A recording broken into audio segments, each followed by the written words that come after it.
Okay, kita sambung tentang topik personal branding untuk part 2 tentang konten. Okay, so ramai orang menghadapi masalah macam mana nak buat konten yang betul. Okay, ingat bila kita nak buat personal branding, kan kita bagi tahu tadi tujuan dia kita nak orang ingat kita. Sebagai contoh, saya nak orang ingat saya Puan Sarah jual buku kanak-kanak, Puan Sarah jual mainan kanak-kanak. Saya nak orang ingat saya tentang itu. Okay, jadi adakah konten saya pergi kedai emas, beli gelang emas banyak-banyak akan membantu audiens saya untuk mencapai tujuan saya untuk menjual produk? Tidak membantu sangat pun sebenarnya. Kan? Betul tak? So tak perlulah konten macam tu. So konten yang macam mana? Contoh konten dia kan. Oh, macam mana nak ajak anak baca? Kan? Contohlah ni contoh je. Macam mana nak ajak anak baca? Kan? Okay, yang kedua, bagaimana nak buat aktiviti dengan anak-anak kan semasa cuti sekolah? Kan?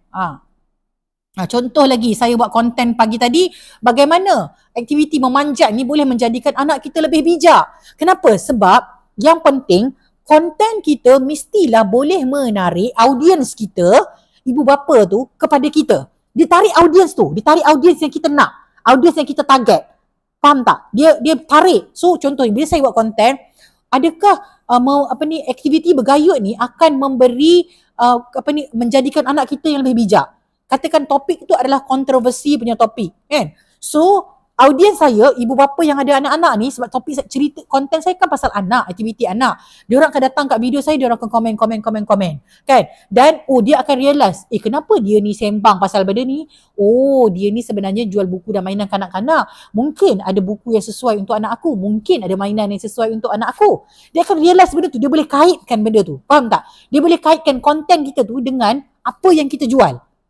Sebab konten kita adalah tentang aktiviti anak-anak. Kita pula jual produk yang berkaitan dengan anak-anak. Macam tu. Okay? So konten ni kita kena susun sebaik-baiknya 30 hari punya konten. Kita senaraikan dulu semua konten yang kita rasakan menarik, then kita boleh mula buat konten. Okay. Then ada orang tanya, Puan, kalau saya ni seorang suri rumah,